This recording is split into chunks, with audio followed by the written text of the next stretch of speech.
کہا میں خادم ہوں، کہو اس سے کہ جھاڑو دے گلی میں آ کے، پھر پتہ کیا حال ہوگا، جھاڑو تو نہیں آئے گا اور ہو سکتا ہے کچھ ہے آ جائے۔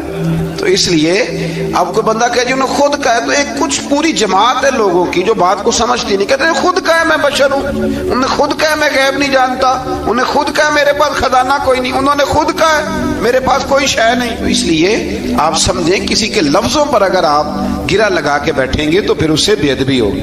تو نوح علیہ السلام نے اللہ سے اپنی اجتہادی خطا کی معافی مانگی۔ اب حضرت نوح کو کوئی خطا کار کہے گا تو بہت بڑا مجرم بن جائے گا، اس لیے کہ وہ اللہ کے نبی۔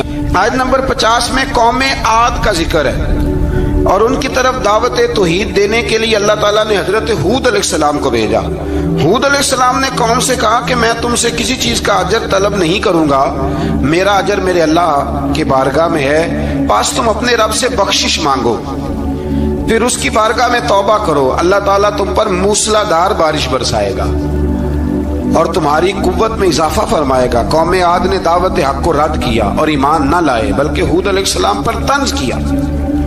وہ کہنے لگے کہ ہمارے تو معبودوں نے، ہمارے بتوں نے معاذ اللہ آپ کو پاگل بنا دیا ہے، آپ کو مجنون بنا دیا ہے، الٹا حضرت ہود کو کہنے لگے، اس لیے آپ ایسی باتیں کرتے ہیں۔ ہود علیہ السلام نے کہا میں اللہ کو گواہ بناتا ہوں اور تم بھی گواہ رہنا کہ میں تمہارے شرک سے بری ہوں اور میں اللہ پر توکل کرتا ہوں اور میں نے رسالت کا حق ادا کر دیا ہے۔ آیت نمبر 58 میں اللہ تعالیٰ نے فرمایا جب ہمارے عذاب کا وقت آ گیا تو ہم نے اپنی رحمت سے ہود اور ان کے ساتھ مومنوں کو نجات عطا کی۔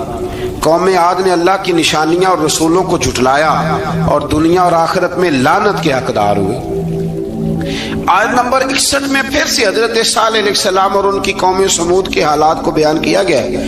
حضرت صالح نے کہا ہے میری قوم اللہ وحدہ لا شریک کی عبادت کرو، اس سے بخشش طلب کرو، اس کی بارگاہ میں توبہ کرو، اس نے تمہیں زمین سے پیدا کیا ہے، اس پر آباد کیا ہے۔ جواب دیا ہے صالح